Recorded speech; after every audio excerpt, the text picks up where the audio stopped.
Kung mahilig naman po kayo sa adventure, ito po yung isa sa perfect para sa ganyang activities. Ang pinakabagong Honda NX 500 newest model 2026, meron na po siyang e-clutch. So ito po yung hindi mo na kailangang pumiga ng clutch kapag ikaw po ay magdadagdag o magbabawas ng cambio.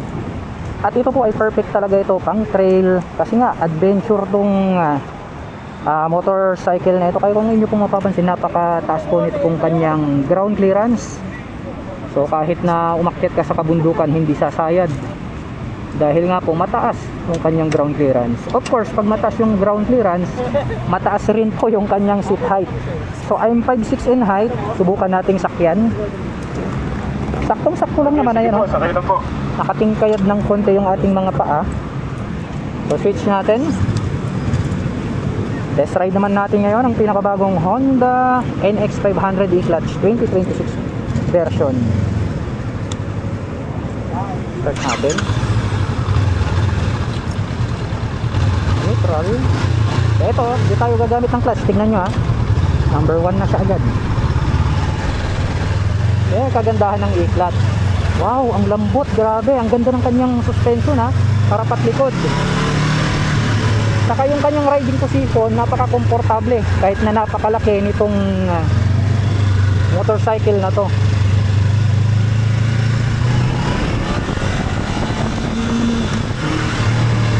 Gumamit tayo ng clutch nun.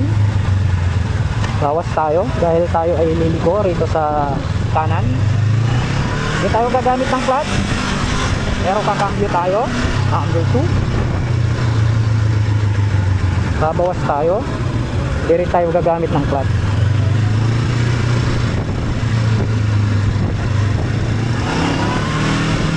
Ganda rin ng tunog nitong inline 2 na NX 500.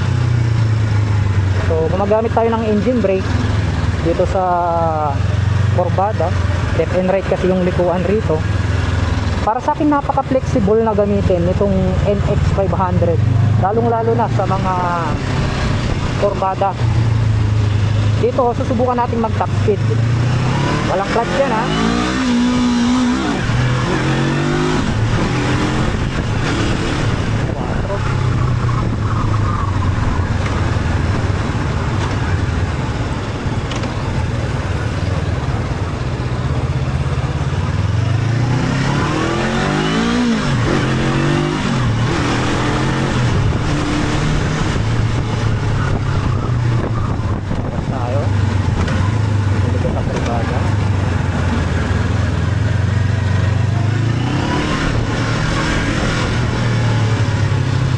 engine brake.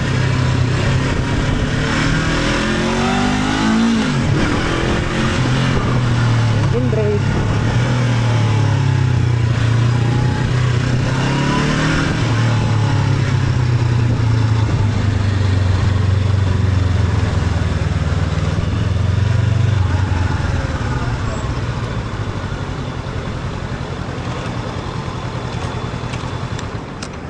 Yun. Success.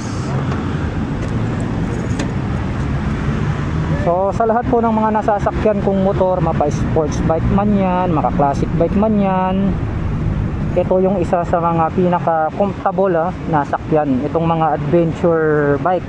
Although kahit anong brand yan, basta adventure yan, maganda yung kanyang seating position. At the same time yung mga bounce ng kanilang mga suspension dito po sa harapan, napakalambot. Ang ganda ng kanyang play. Ganun din po yung kanyang rear suspension. Kaya sabi ko kanina, talagang maganda yung aking riding experience kasi nga ang lambot. At napansin ko din yung preno niya sa likod, ang ganda ng pagkakatimpla kasi nga talagang smooth na smooth dahil nga naka ABS po kasi to. Kaya ganun din, kahit nasa din stop, smooth pa rin yung paghinto nito pong adventure bike na ito dahil nga meron siyang dual channel ABS. At isa pa yung e-clutch, bago po ito na specs nitong upgraded na NX 500. Yung standard before, wala siyang e-clutch, so yun po yung piga-piga ka ng clutch kapag ikaw ay magdadagdag at magbabawas. Pero ngayon effortless na po siya kasi kahit hindi mo gamitin yung kanyang clutch, patay natin, kahit hindi mo gamitin yung kanyang clutch, magdagdag, magbawas ka, walang problema. So parang ang nagiging system nito pong adventure bike na ito, since mayroon na po siyang e-clutch, is parang automatic na po siya.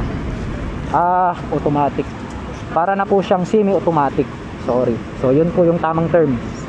Naging semi-automatic na po siya dahil hindi na natin ginagamit yung kanyang clutch. Pero kapag gusto mong gamitin itong kanyang clutch, pwede pa rin. Optional po siya. Kagaya po ng sabi ko sa inyo, kapag gusto nyong bumomba-bomba, pwede nyong gamitin yung clutch. Pero pag ayaw nyong bumomba at gusto nyo dire-diretso, high speed agad ang gusto nyo, kahit di nyo gamitin yung clutch, walang problema. So kung gusto nyo pong maglabas nito pong pinakabagong Honda NX500 na E-Class version 2026 model, ay maaari nyo po akong i-message at i-DM para matulungan ko po kayo na makapaglabas nitong big bike na ito.